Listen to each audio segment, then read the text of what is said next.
जय श्री कृष्णा मित्रों, स्वागत है आप सभी का मेरे चैनल में। और आज हमारा सफ़र शुरू हो चुका है एक नई टूरिस्ट डेस्टिनेशन के लिए। अभी हम लोग हैं द्वाराहाट की बाज़ार में। और द्वाराहाट जो कि ऐतिहासिक और सांस्कृतिक नगरी के रूप में जानी जाती है।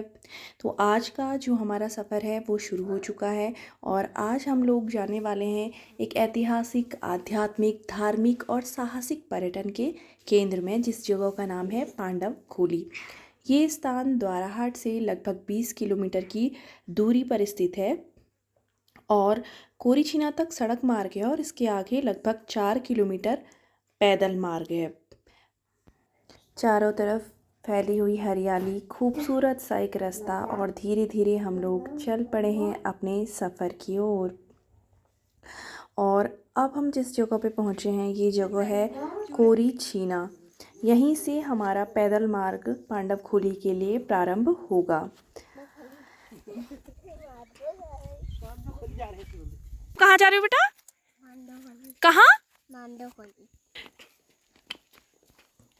ऐसा कहा जाता है कि जुए में सब कुछ हारने के बाद पांडवों को अज्ञातवास झेलना पड़ा और पांडवों ने अपने अज्ञातवास का पहला वर्ष इसी स्थान पांडव खोली में बिताया। और जब पांडव अपनी राजधानी हस्तिनापुर की सीमा पार कर उत्तराखंड पहुँचे तो उसके बाद कौरव भी उनका पीछा करते हुए उत्तराखंड पहुंच गए। और जो ये स्थान है कोरीछीना, कहा जाता है कि यहीं तक कौरव पहुंचे और यहाँ से आगे कई सारे मार्ग निकलने के कारण कौरव भ्रमित हो गए और आगे नहीं बढ़ पाए। इसी कारण यह स्थान कौरवछीना के नाम से जाना कहाँ जाता जा रहे हो है। आप? कैसा लग रहा है आपको? पैदल चलने में थकान तो नहीं लग रही? बहुत अच्छा लग रहा है। गुड। जैसा कि आप देख पा रहे हैं, जो मार्ग है पैदल मार्ग, वो कहीं पर सीधा सपाट और कहीं पर थोड़ा सा चढ़ाई वाला भी है। और आसपास घना जंगल जो है चारों ओर दिख रहा है और चारों ओर फैली हुई है हरियाली, क्योंकि हम लोग जुलाई के महीने में गए हैं और ये मौसमी हरियाली और बारिश वाला होता है। इस वजह से भी चारों ओर हरियाली फैली हुई दिख रही है। खूबसूरत जो प्राकृतिक रास्ता है उसका आनंद लेते हुए हम धीरे धीरे आगे की ओर बढ़ रहे हैं। और कहीं कहीं पर जो रास्ते हैं वो बहुत ज़्यादा संकरे हैं, तो बहुत ध्यान से चलने की भी आवश्यकता है, क्योंकि दूसरी साइड जो है वो खाई है और रास्ते क्या हैं, कुछ जगहों पर बहुत ही ज़्यादा संकरे और पतले हैं। तो इन रास्तों को पार करते हुए हम आगे की ओर बढ़ रहे हैं। इन टेढ़े मेढ़े रास्तों पर चलने के लिए दो चीज़ें ध्यान में रखनी है। एक तो ये कि स्पोर्ट्स शूज़ पहनना है जिससे कि चलने के लिए कंफर्टेबल हो, और दूसरा अपने साथ पानी और कुछ खाने पीने का सामान लेके चलना है, क्योंकि रास्ता लगभग 4 किलोमीटर लंबा है और पूरे रास्ते में कहीं भी पानी नहीं है और कुछ भी खाने का सामान नहीं है।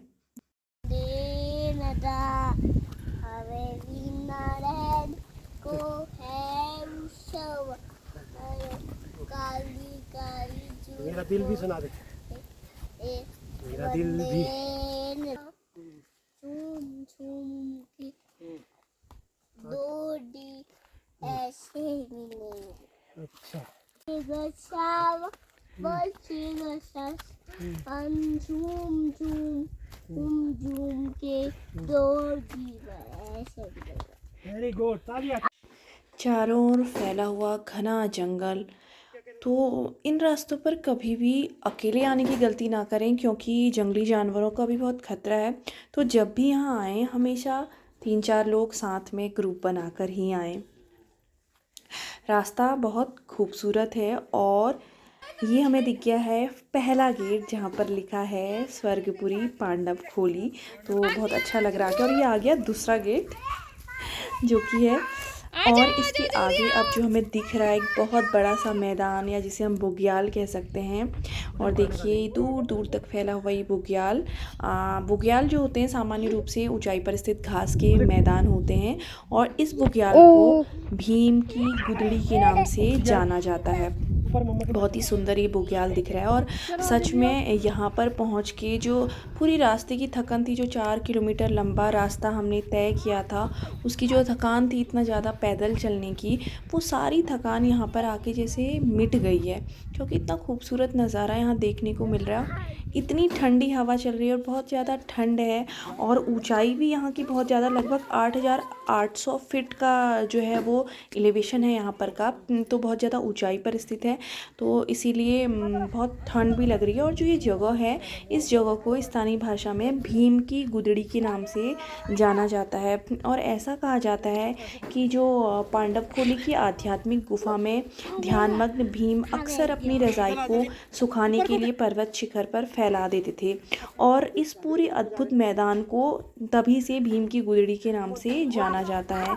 और ये भी मान्यता है कि पांडव जिस घास से दातून करते थे, वो वनस्पति प्रजाति वज्रदंती के रूप में आज भी विद्यमान है।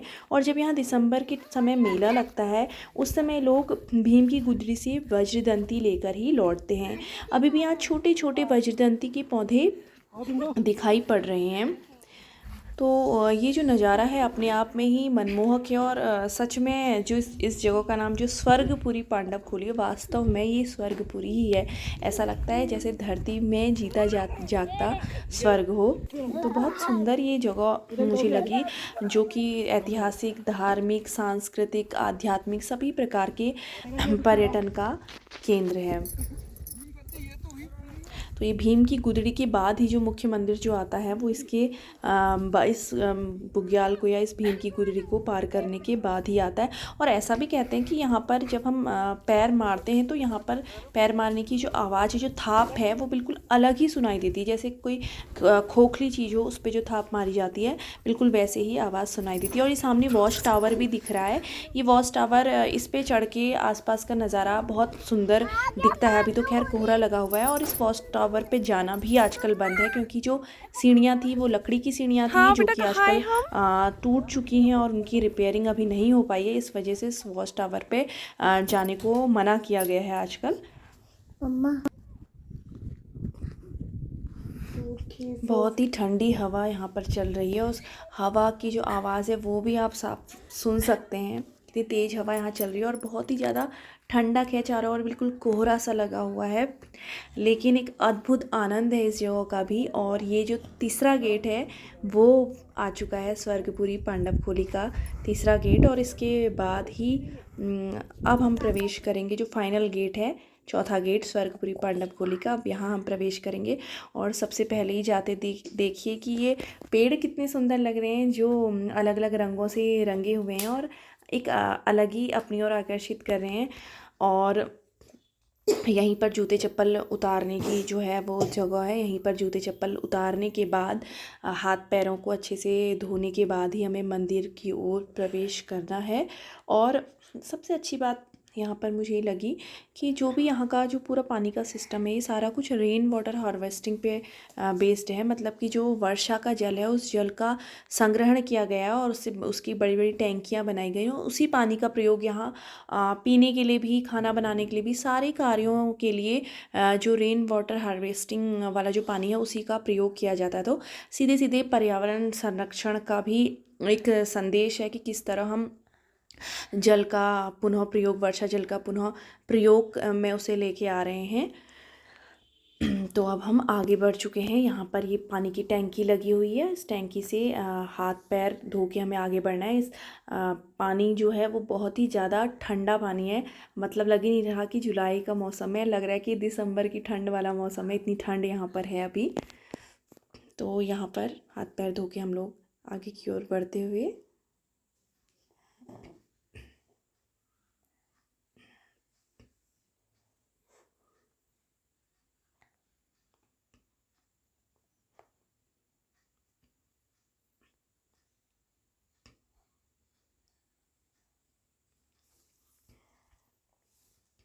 यहाँ पर एक दुकान भी है, जो कि द्वाराहाट ब्लॉक की अंतिम दुकान है, क्योंकि इस जगह के बाद से फिर सोमेश्वर ब्लॉक लग जाता है, इसीलिए द्वाराहाट ब्लॉक की अंतिम दुकान यहाँ पर है। और चलिए अब हमने प्रवेश कर लिया है मंदिर की ओर। और सबसे पहले यहाँ एक पोर्ट्रेट लगा हुआ है जिसमें पंच पांडव बने हुए हैं।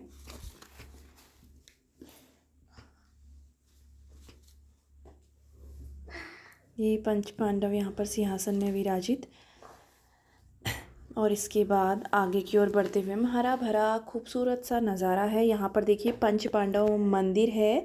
और ये जो है ये पांडव भक्तों ने पाषाण प्रतीक स्वरूप 5 पांडव पुत्रों की मौजूदगी का सबूत देने के लिए ये वीरखंभ स्थापित किए हैं, जो सदियों बाद आज भी पांडवखोली के शिखर पर पांडव पुत्र युधिष्ठिर, भीम, अर्जुन, नकुल और सहदेव की तपोस्थली होने की गवाही देते हैं।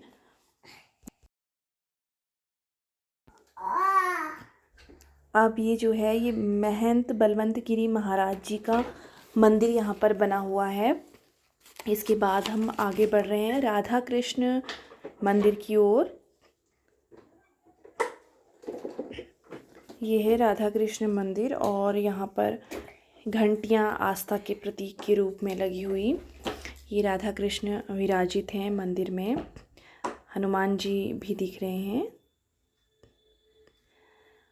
और ये नंदी जी और ये शिव जी और पार्वती माता।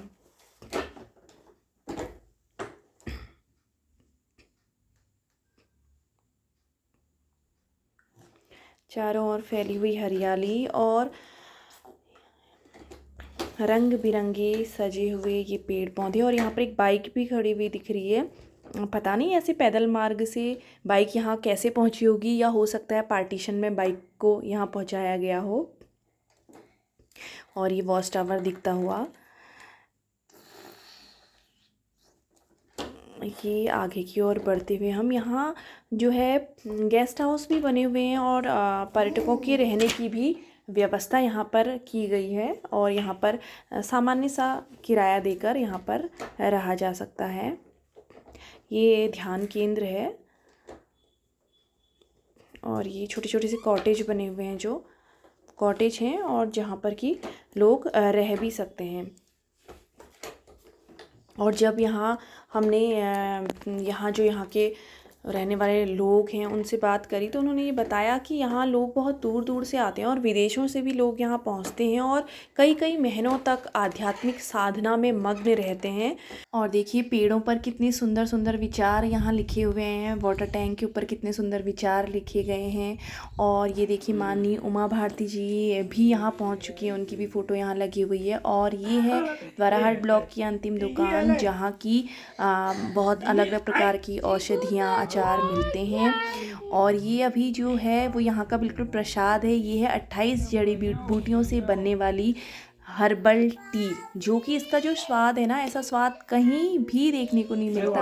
अब हम पहुँच चुके हैं रसोई में, जहाँ की जो बनने वाला खाना है वो आग में पकाया जाता है। और आज के खाने में जो हमें मिलने जा रहा है वो है भात, भटके डुबके और भांग की चटनी। तो बहुत ही जो ये ट्रेडिशनल डिश है बिल्कुल उत्तराखंड की, और बहुत ही ज़्यादा स्वादिष्ट होती है। मतलब जितनी थकान है वो सारी थकान इस स्वादिष्ट खाने को खाकर उतर जाती है। तो बस इसके बाद ही अब हमारा सफ़र शुरू हो चुका है वापसी की ओर। और सच में इस जगह पर आकर हमें ऐसी अनुभूति हुई कि वास्तव में हम धरती पर जो स्वर्ग है कहीं वो यहीं है। बहुत ही खूबसूरत सी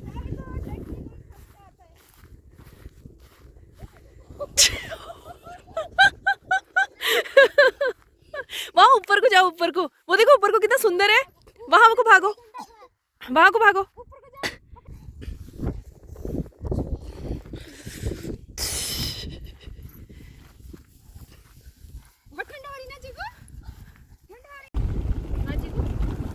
पैदल चल के आ गए। सो जाओ आप, आपको नींद आ रही होगी।